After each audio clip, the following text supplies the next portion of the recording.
ये तो भूल ही गया था। अच्छा क्वेश्चन था तो इसको दोबारा कर लेते हैं। आपने पूछा कि मैं तो दिन भर सोता रहता हूँ, तो मैं यहाँ पे मैंने आंसर किया well I keep on sleeping all day, या फिर actually I keep on sleeping all day, ऐसे बोल सकते हैं, है ना। और अभी आपके जो कॉन्टेक्स्ट में जो आपने आंसर की क्वेश्चन बोला था, तो उसमें क्या था कि तुम सोते रहते हो दिन भर, मैं नहीं सो, मतलब ये आपका कहने का मतलब था कि मैं नहीं सोता, मैं तो पढ़ता रहता हूँ, है ना। मैं तो पढ़ता रहता हूँ, वहां पे क्या होगा, वहां पर आपका वेल वाला सही होगा, एक्चुअली वाला गलत हो जाएगा, क्योंकि वहां पर उसका अर्थ है वैसे में। वैसे मैं दिन भर पढ़ता रहता हूँ, तुम सोते रहते होगे, मैं तो दिन भर पढ़ता रहता हूँ, well I keep on studying all day, तो वहां पर वेल आ जाएगा। ठीक है, दोनों चीज समझ में आई रेणु जी आपको?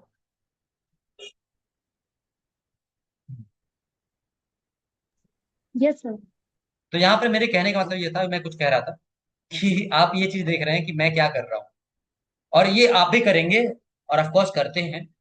जब इंग्लिश लैंग्वेज है, आपको ये नहीं देखना है कि हिंदी में क्या है क्या नहीं है, आपको सेंस के आधार पर ट्रांसलेशन करना होता है। ये चीज अगर आप समझ गए ना, तो आप मतलब काफी ज्यादा, मतलब अच्छी तरह से अंग्रेजी बोल पाएंगे। वहां पर आप फंबल नहीं करेंगे। अगर आपको एक तरीका नहीं आ रहा, तो आपके पास दूसरा तरीका रेडीमेड है ना। और इसी को बोलते हैं कि अच्छे तरीके से स्पीकर बनना, कि आपके पास ऑलरेडी तरीके हैं, है ना, ये चीज। और हर चीज का ट्रांसलेशन नहीं होता, ये तो बात पता ही है आपको, स्टार्टिंग में ये ट्रांसलेशन भी बताए थे आपको बहुत सारे, तो सेंस क्या था। बढ़िया। अब बताइए किसी का और कुछ डाउट? हम्म।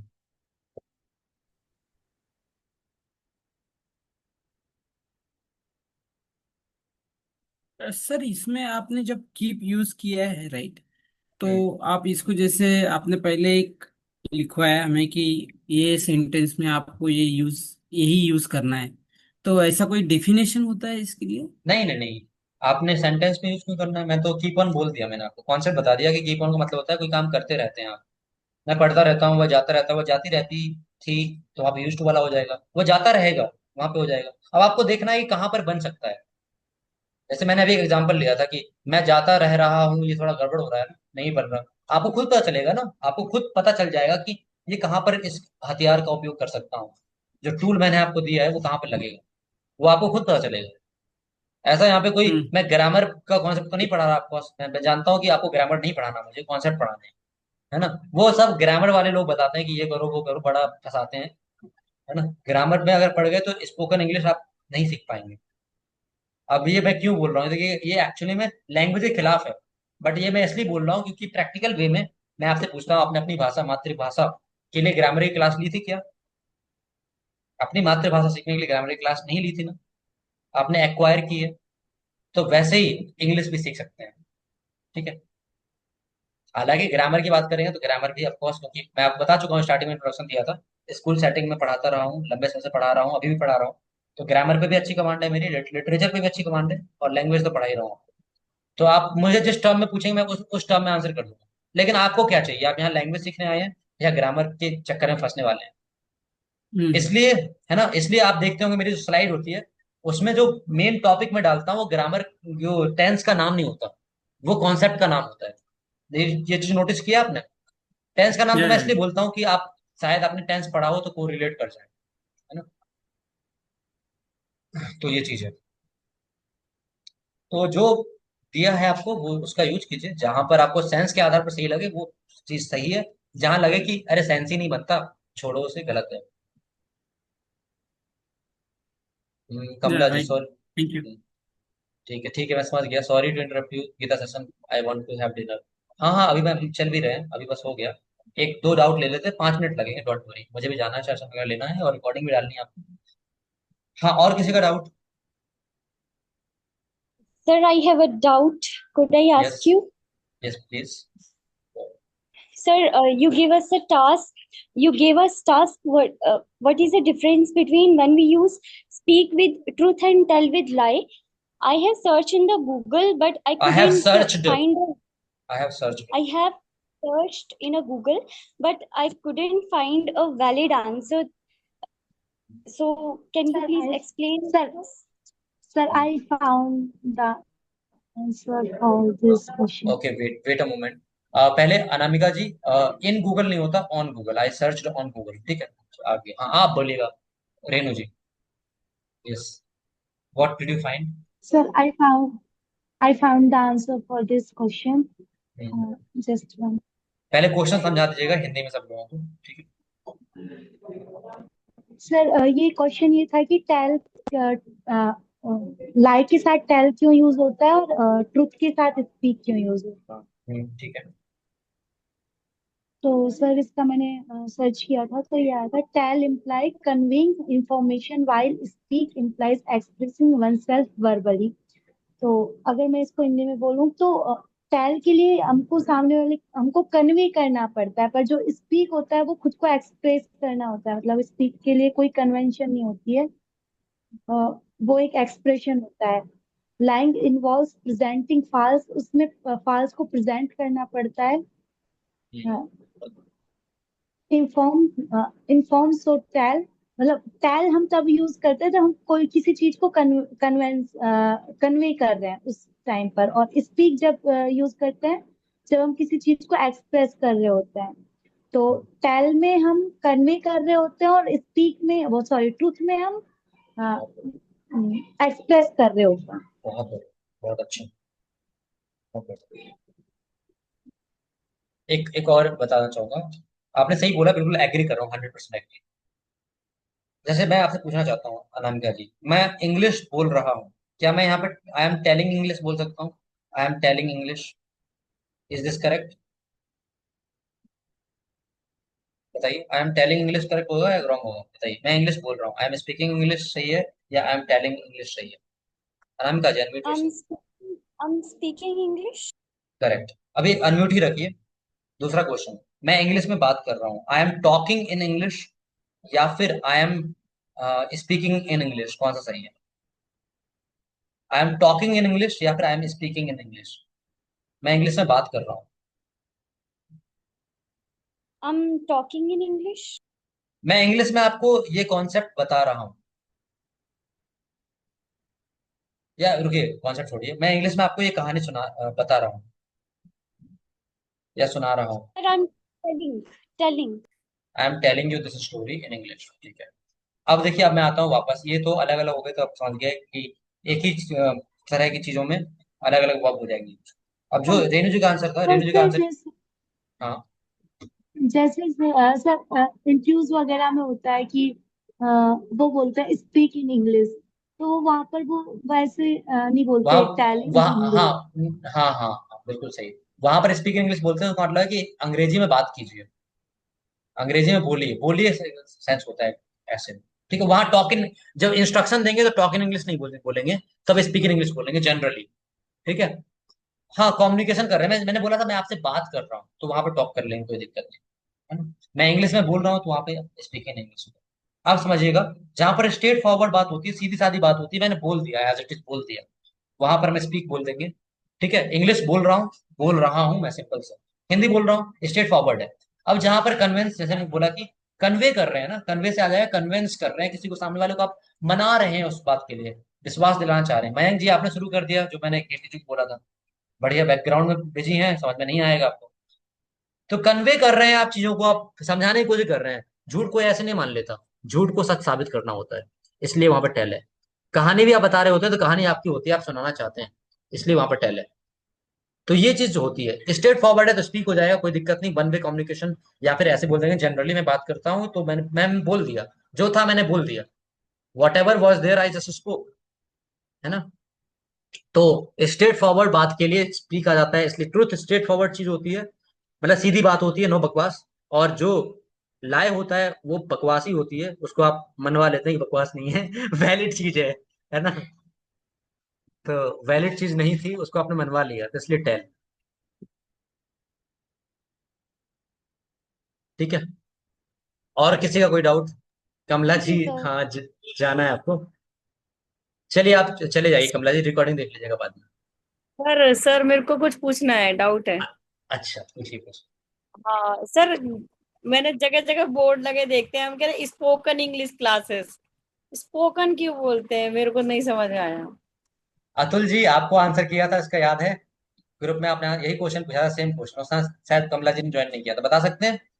आंसर किया था आपको, बता सकते हैं आप? दो बताए थे आप। हाँ सर, वो इंग्लिश स्पीकिंग क्लासेस और हाँ स्पोकन इंग्लिश क्लासेस बातें की आपने सर, ये कहा। हाँ, कैसे, ये नहीं पता। हाँ चलिए मैं सर। बताता हूँ। बिल्कुल, अतुल जी ने क्वेश्चन सेम पूछा था जो आप पूछ रहे हैं। आपको समझ में नहीं आता होगा कि इंग्लिश स्पीकिंग होता है, स्पोकन इंग्लिश कब होता है। बोर्ड लगा देगा, बोर्ड क्या, आप तो मेरे ग्रुप में भी देखेंगे ना। वेलकम टू उसमें भी स्पोकन है। इंग्लिश, है ना। स्पोकन इंग्लिश, अगर मैं बात करूं जनरल वे में लोग बात करते हैं तो इंग्लिश स्पीकिंग बोलते हैं, कोई गलती नहीं है, बिल्कुल सही है। ठीक है। जब भी हम चीजों को ऐसे बनाया जाते हैं कि अंग्रेजी बोलना सीख रहे हैं, है ना। मैंने आपको जेरंड सिखाया था। जेरंड में क्या होता है, आईएनजी फॉर्म लगा देते हैं तो इंग्लिश स्पीकिंग जेरंड के रूप में आ रहा है ना। I am working on my English speaking, मैं अपने अंग्रेजी बोलने पर काम कर रहा हूं। तो जेरंड यूज किया आपने। अब स्पोकन इंग्लिश क्या है, ये होता है कंडीशनल वर्ड। जब किसी चीज को आप थर्ड फॉर्म लगाते हैं तो वो कंडीशन बन जाती है। जैसे मैंने बोला ब्रोकन गिलास, टूटा हुआ गिलास, समझिएगा चीजों को, अगर आप ये समझ गए तो वो स्पोकन इंग्लिश में आ जाएगा। ब्रोकन गिलास मतलब टूटा हुआ गिलास, है ना। टूटा हुआ दिल, ब्रोकन हार्ट, है ना। और ऐसे ही मान लीजिए खोया हुआ दोस्त, लॉस्ट फ्रेंड, है ना। खोया हुआ बच्चा, द लॉस्ट चाइल्ड, है ना। एक कहानी भी है द लॉस्ट चाइल्ड।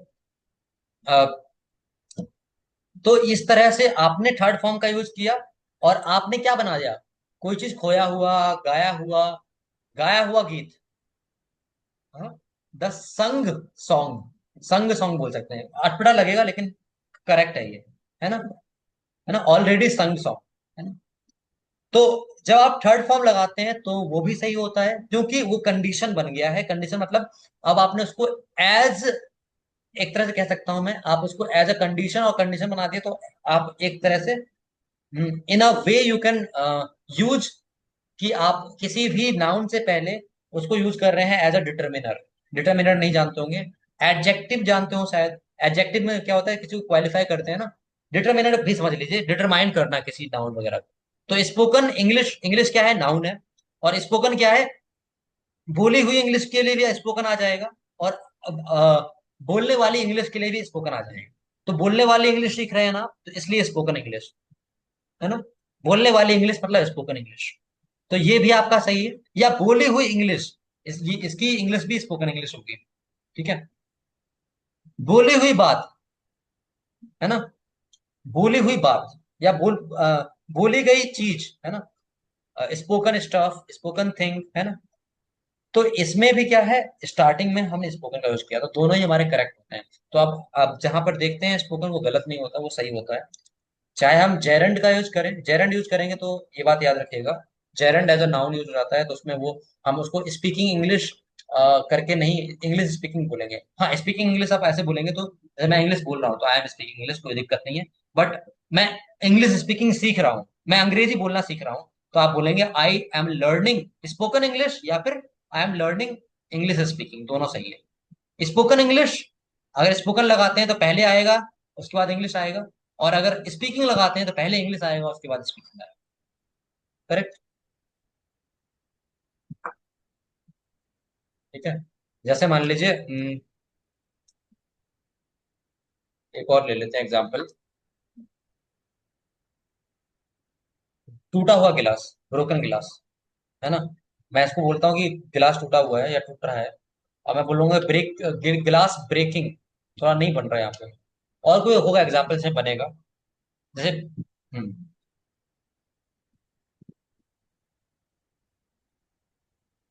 बर्निंग के साथ बन सकता है।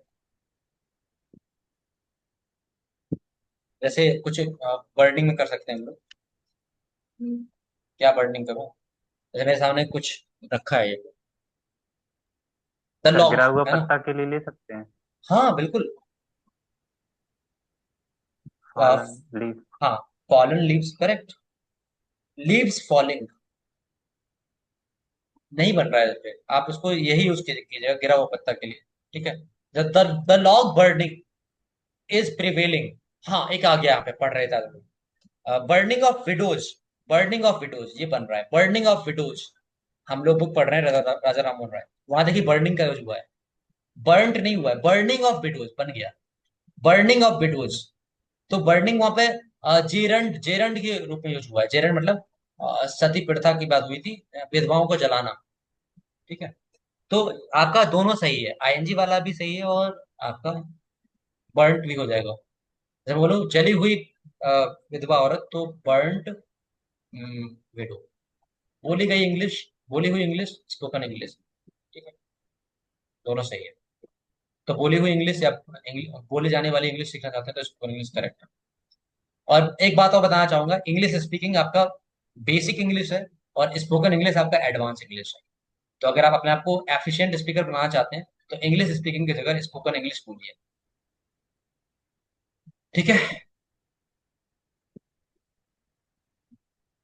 दोनों सही। चलिए आज के लिए इतनी क्वेश्चन रखते हैं। Madam writes the bus well written, क्या लिखा है? आई संग, आई संग सॉन्ग नहीं होता, आई सेंग सॉन्ग होता है।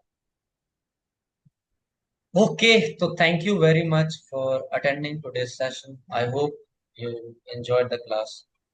You enjoyed or not, but I enjoyed a lot. Thank you. Good night, everyone. Take care. Adieu, Adi- sir. Adieu. Good Adieu. Night sir. Adieu, महंग sir. महंग आइए, आप मुझसे मिलिए अब ऑन कॉल, आपकी क्लास लेते हैं। ज्यादा ही आप बदमाशी कर रहे हैं। अड्यू, वो पता ही नहीं, अड्यू, अड्यू मतलब अलविदा। बाय। अड्यू। Good night.